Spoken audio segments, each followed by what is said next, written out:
Ramayan 2 parts में बन रही है, बजट 4000 करोड़, तो हम एक पार्ट का बजट 2000 करोड़ मान के चल सकते हैं।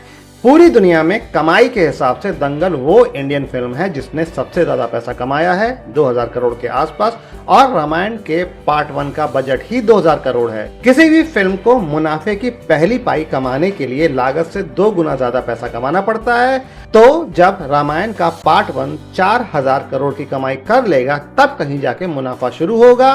तो अब सवाल यहाँ यह उठता है कि 4000 करोड़ का बजट गिमिक ज्यादा है या स्कैम?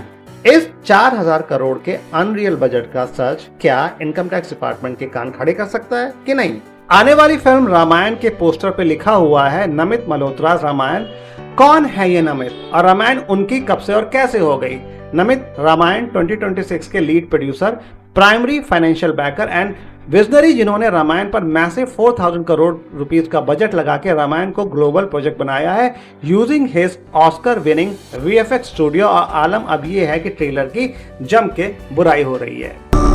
तुम्हारा नया राजा। बुराई नंबर 1, जो लैंग्वेज रामायण महाकाव्य के हिसाब से होनी चाहिए थी उसे चलताऊ हिंदी से निपटाया जा रहा है।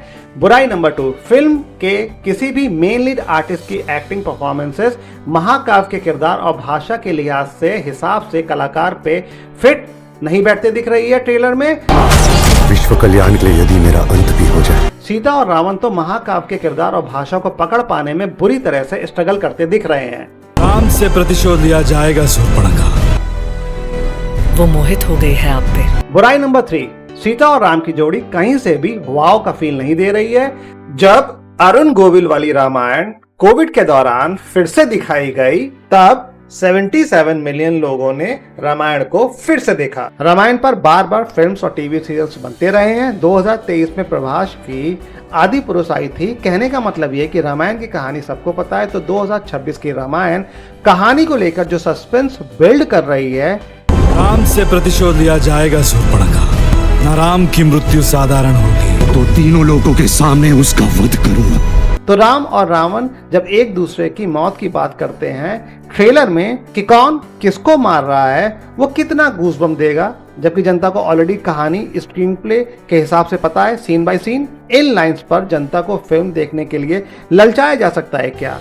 2026 की रामायण का केवल एक ही यूएसपी है कि रामायण को कितना ग्रैंड बनाया जा सकता है, जो 4000 करोड़ के बजट पर ईमानदारी से कहा जाए तो ग्रैंड नहीं, सस्ता फील दे रहा है। फिल्म को जो वीएफएक्स, एआई, स्पेशल इफेक्ट के दम पर भव्य दिखाने की कोशिश है, उसमें ऐसा क्या नया है जो जनता ने हॉलीवुड की फिल्म्स में पहले नहीं देखा है? जिस हिसाब से यश का हाइप था कि वो रावण का किरदार निभाने वाले हैं, ट्रेलर में यश केजीएफ वाले यश ही लग रहे हैं, जिसे बस रावण का कॉस्ट्यूम पहना दिया गया है।